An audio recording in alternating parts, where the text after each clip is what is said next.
Esto es Sudán, el tercer país más grande de África.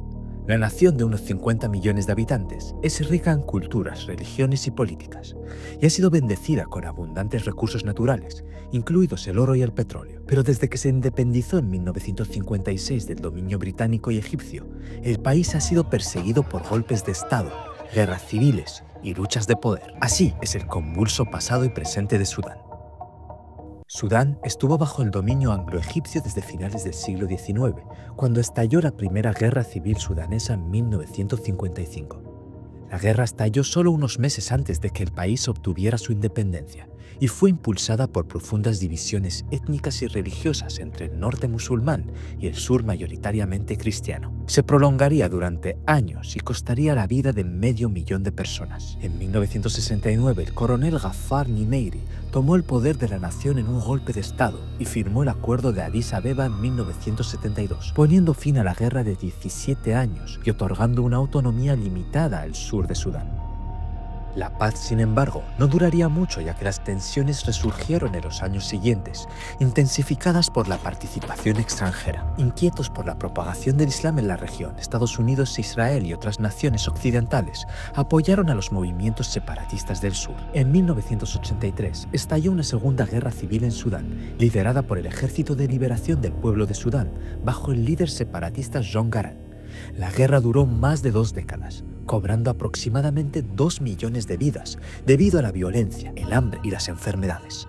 Mientras la guerra civil continuaba, las cosas empeoraron en 1989 cuando se enfrentó a otro golpe de Estado. El golpe llevó a Omar el-Bashir al poder y el general de brigada se convirtió en presidente de la nación en 1993. Bashir prometió luchar contra los movimientos separatistas en el sur. En 2002 se firmó el Protocolo de Machakos, que establece el principio de autodeterminación para el pueblo de Sudán del Sur y el marco que finalmente ayudó a poner fin a la Segunda Guerra Civil Sudanesa en 2005. La guerra había provocado la muerte de más de 2 millones de personas y había dejado entre 4 y 5,5 millones de desplazados. El gobierno de 30 años de al-Bashir se definió por la represión, la corrupción y nuevas guerras, la más infame de las cuales fue el conflicto de Darfur. En 2003, grupos rebeldes no árabes en Darfur se levantaron contra el gobierno de Sudán, acusándolo de décadas de negligencia política y económica. Exigieron el fin de la marginación económica crónica y buscaron compartir el poder con el Estado sudanés, según un informe de Human Rights Watch. Bashir respondió armando y respaldando a las milicias árabes, conocidas como Janjaweed o Fuerzas de Defensa Popular, que llevaron a cabo campañas de devastación de tierras en Darfur. Alrededor de 300.000 personas murieron debido a los combates, la hambruna y las enfermedades, y dejaron a más de 2 millones de desplazados. Más tarde, la Corte Penal Internacional acusó a Bashir de crímenes de guerra, crímenes de lesa humanidad y genocidio cometidos en Darfur.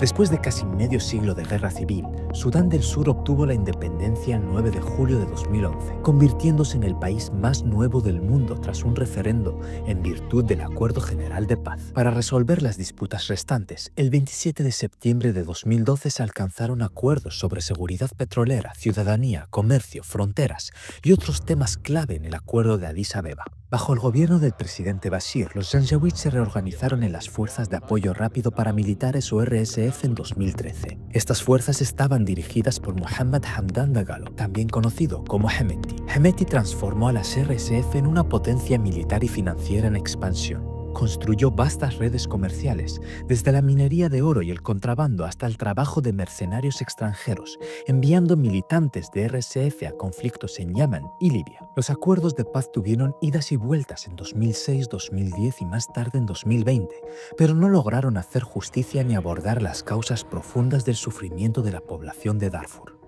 En 2017, el Parlamento de Sudán aprobó una ley que integraba a las RSF en las Fuerzas Armadas Sudanesas, conocidas como SAF. Ello significó que las RSF obtuvieron cierta autonomía bajo el mando del presidente. La ley creó 2 ejércitos separados dentro de un estado, pero persistieron los desafíos de años del país, como el declive económico, la corrupción y la represión, lo que llevó a millones de sudaneses a las calles en protesta a gran escala en 2019. Las protestas se convirtieron en un movimiento nacional que exigía el fin del gobierno de 3 décadas de Bashir. En abril de 2019, el ejército, respaldado por las RSF, destituyó a Bashir del poder. Pronto siguió un gobierno de transición dirigido por el primer ministro civil Abdullah Hamdok, junto con los militares. En 2021, la frágil transición colapsó después de que el general Abdul Burhan y Hemedti organizaran otro golpe de Estado, dejando de lado a los líderes civiles y tomando el control total. Y Hamdok renunció al año siguiente, en 2022. Después del golpe, se formó un consejo de transición dirigido por Burhan, con Hemedti como su adjunto. Las RSF mantuvieron el control sobre gran parte de Darfur y partes de la capital. Pero la rivalidad entre los dos generales pronto comenzó a desmoronarse sobre cómo integrar a las RSF en las SAF. Burhan exigió una rápida unificación bajo el mando del ejército. Hemedti se resistió a verlo como un intento de despojarlo del poder y obtener el control de sus lucrativas redes. En abril de 2023, lo que comenzó como una lucha de poder entre dos generales se convirtió en una guerra en toda regla entre las SAF y las RSF. Las RSF utilizaron tácticas de guerrilla y se apoderaron de partes clave de la capital, Jartum, y el oeste de Sudán. El ejército respondió con ataques aéreos y artillería pesada. Los vecindarios se convirtieron en campos de batalla. Más de 40.000 personas han muerto desde abril de 2023, aunque los grupos de ayuda dicen que el número real puede ser mucho mayor y que unos 14 millones han sido desplazados, lo que lo convierte en el sitio de la mayor crisis humanitaria y de desplazamiento registrado en el mundo según la ONU. La hambruna es generalizada y los brotes de cólera y otras enfermedades mortales están aumentando. En octubre de 2025, tras más de 500 días de asedio, las RSF capturaron el último bastión del ejército, Al-Fasher, la capital del estado de Darfur del Norte. Han surgido informes de ejecuciones, violencia sexual, saqueos, ataques a trabajadores humanitarios y secuestros en Al-Fasher y sus alrededores. Cientos de personas han muerto en la violencia reciente. The reality is that no one is safe in Al-Fasher.